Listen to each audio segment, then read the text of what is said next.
ভাই, আসিয়া সহ সকল ধর্ষকদের বিচারের দাবিতে আজকে মানববন্ধন হলো। এই আসলে চিন্তাটা কবে থেকে আসছে?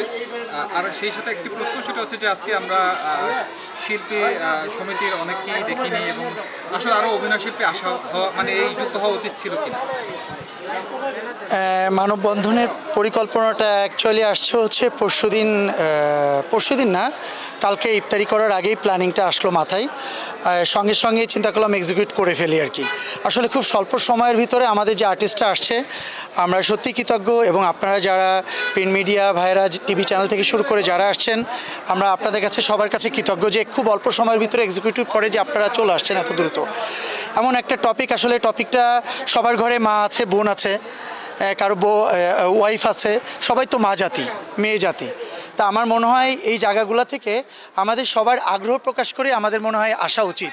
আমি আপনাকে জোর করে একটা বিষয়ে আন্দোলন করতে নিয়ে আসবো, জোর করে মানববন্ধন করতে আসবো, জোর করে প্রতিবাদী ভাষা তৈরি করতে বলবো, অ্যাকচুয়ালি এটা তো নিজে থেকে আসতে হবে। কারণ আমাদের টপিকটাই এমন, মা বোনের ইজ্জত রক্ষা করার জন্য আমরা টপিকটা নিয়ে এসেছি, এটার মানববন্ধন করেছি। বাট যারা আসছে তাদেরকে অসংখ্য ধন্যবাদ, যারা আসে নাই তাদের কাছে তারাও আমার সঙ্গে অনেকে কথা বলেছে, বিভিন্ন পরিস্থিতিতে হয়তোবা তারা টাইমটা ম্যাচ করতে পারে নাই, এই তো। কিন্তু আমরা দেখেছি যে শিল্পী সমিতির পক্ষ থেকে অন্য কোনো বিশেষ আয়োজন, অর্থাৎ কোনো উৎসব বা এই ধরনের কোনো আয়োজন করা হলে অসংখ্য শিল্পীর আমরা আনাগোনা দেখি। সেক্ষেত্রে এই ধরনের আয়োজনের ক্ষেত্রে বা এই ধরনের কোনো মানববন্ধন বা প্রতিবাদ সবার ক্ষেত্রে দেখা যায় যে আসলে শিল্পীদের অংশগ্রহণ কম, এটা হয় কেন? অংশগ্রহণ কম বলতে গেলে আমার কাছে এখন মনে হচ্ছে সেটা হচ্ছে আমার শিল্পীরা না বাইরে বের হইতে ইনসিকিউর ফিল করছে। কারণ বিভিন্ন জায়গায় আপনারা দেখেছেন যে এই উদ্বোধন বলেন বা শপ উদ্বোধন বলেন, কোনো প্রোগ্রাম বলেন, কোনো কনসার্ট বলেন, যেখানেই যাচ্ছে সেখানে গেলেই কোনো না কোনো বাধা বিপত্তির সম্মুখীন হচ্ছে। সেক্ষেত্রে আমার সঙ্গে তো অনেকের কথা হয়েছে, তারা যখন শুনেছে যে আমরা রোডে বা এফডিসির সামনে একটা মানববন্ধন করব, তার অনেকে ভীতি, তাদের কাছে ভয় কাজ করছে আর কি। আমার কাছে সেরকম মনে হয়েছে আর কি। আসলে সর্বোচ্চ শাস্তি আসলে আপনারা কি চাচ্ছেন? আসলে বাংলাদেশে তো অনেক বেড়ে গিয়েছে গেল কয়েক মাস যাবত, কি হওয়া উচিত আসলে? সর্বোচ্চ শাস্তি তো আমার কাছে মনে হয় মৃত্যুদণ্ড হওয়া উচিত, এবং খুব দ্রুত এটার বিচারের আওতায় আনতে হবে, এবং এটাকে লেন্দি করা যাবে না। এমন শিক্ষা দিতে হবে যে শিক্ষাটাতে সারা বাংলাদেশের মানুষ জানবে যে আমার এই দেশে এই অপরাধের এই শাস্তি, যেটা আমাদের সবার মাথার ভিতরে ঢুকে থাকবে। আমরা চাইলেও আজকে 6 মাসের জেল হচ্ছে, 6 মাসের কারাদণ্ড হচ্ছে, এরপরে আবার আমরা অ্যাপ্লাই করে আপিলে গিয়ে আবার আমরা জামিনে আসছি, তাহলে তো এটা কোনো শাস্তি হলো না। খুব দ্রুত মৃত্যুদণ্ড ঘোষণা করতে হবে বিচারের আওতায় এনে।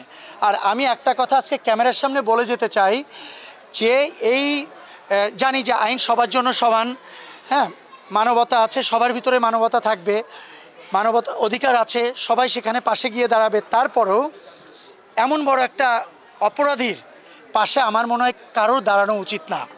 এই অপরাধীর পক্ষে যে উকিল দাঁড়াবে, আমার মনে হয় জনগণের সেই উকিলকে আগে প্রতিহত করা উচিত, সে উকিলকে আগে শাস্তির বিধান করা উচিত, এটা জনগণের, আমার তাই মনে হয়। তাহলে এই উকিল বা যে কোনো উকিল এই অপরাধের, শাস্তিযোগ্য অপরাধের এই যে বিবাদী যে থাকবে আর কি, এক কথা, তার পাশে গিয়ে কেউ কখনো দাঁড়াবে না, এবং তখন সে একাকিত্ব ফিল করবে, এবং সারা মানুষ জানবে যে আমি অপরাধ করলে আমার পাশে কেউ দাঁড়াবে না, ইভেন আমি লয়ার নিয়ে আমি কোর্টে যেতে পারবো না। সো আমার মনে হয় আগে উকিলকে শাস্তি করা উচিত, যিনি এই অপরাধের সঙ্গে একাত্মতা ঘোষণা করবে, মানে তাকে জিতানোর জন্যই তো উকিল দাঁড়াবে।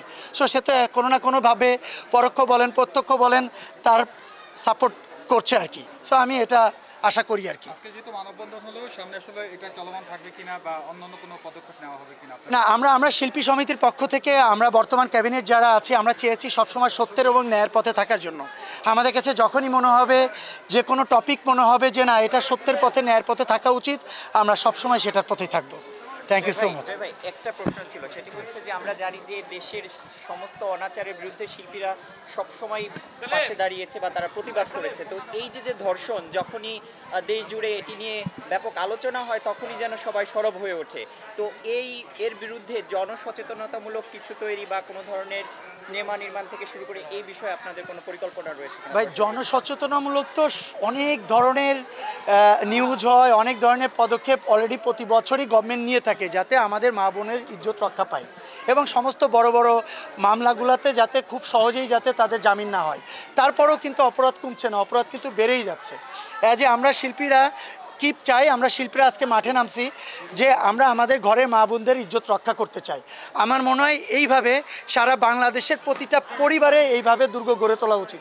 আমার কাছে তাই মনে হয় যে আমি আমার দিক দিয়ে প্রতিটা এলাকাতে, প্রতিটা মহল্লাতে, প্রতিটা মসজিদে, প্রতিটা মন্দিরে, প্রতিটা গির্জাতে, সব জায়গায় সবাই এইভাবে প্রতিবাদ করা উচিত। Thank you so much.